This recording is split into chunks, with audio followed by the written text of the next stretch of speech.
What you will find out, there are many people in the financial services industry that do not want me to tell you what I'm about to tell you tonight.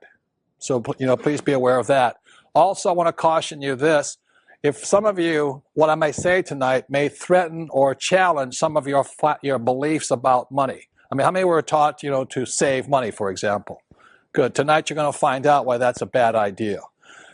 So that's what this program is going to shake some of you and all this, so stay tuned. I promise if you stay tuned, at minimum your financial IQ will go up, you may learn to take more control of your money, and possibly survive the financial hurricane that's going to start brewing in the year 2008, the first of approximately 75 million baby boomers begin to retire. And how many people realize those baby boomers may not have enough money to retire on? Good, and good. That's why I thank you young people, because it'll be up to you to take care of us. So, before I begin, I ask a question. How many of you have already read Rich Dad, Poor Dad? Thank you. Who has not yet read the book?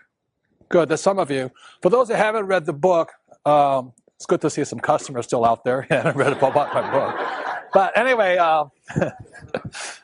for those that haven't read Rich Dad, Poor Dad, I'll give you a little bit of my background. Rich Dad, Poor Dad is a true story about my two dads. My real dad was the head of education for the state of Hawaii. Very smart, hardworking, great guy. It's a PhD, and he also ran for lieutenant governor of the state of Hawaii. So he's a great man. But I call him my poor dad very simply because even though he was a high-paid government official, no matter how much money he made, he was broke at the end of every month, and he ultimately died broke. So obviously money doesn't make you rich or poor. It's really education that does. And as you can tell, I'm fourth generation Japanese American, which means I don't speak Japanese, and I'm going to let you know that now. I barely speak English. My rich dad, on the other hand, was my best friend's father, and although he was a man who started with nothing, he ultimately became one of the richest men in Hawaii.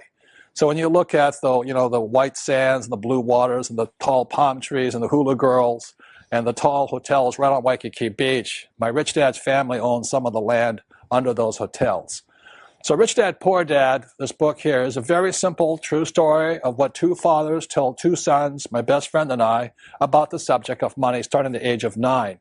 And I believe one of the reasons the book has been so successful, it is written for 9-year-olds.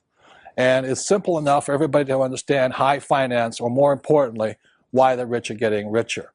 So that's basically, my background. I grew up in Hawaii. I was educated in New York and spent 6 years in the Marine Corps, went to Vietnam twice and all that. And then I came back and started my business career.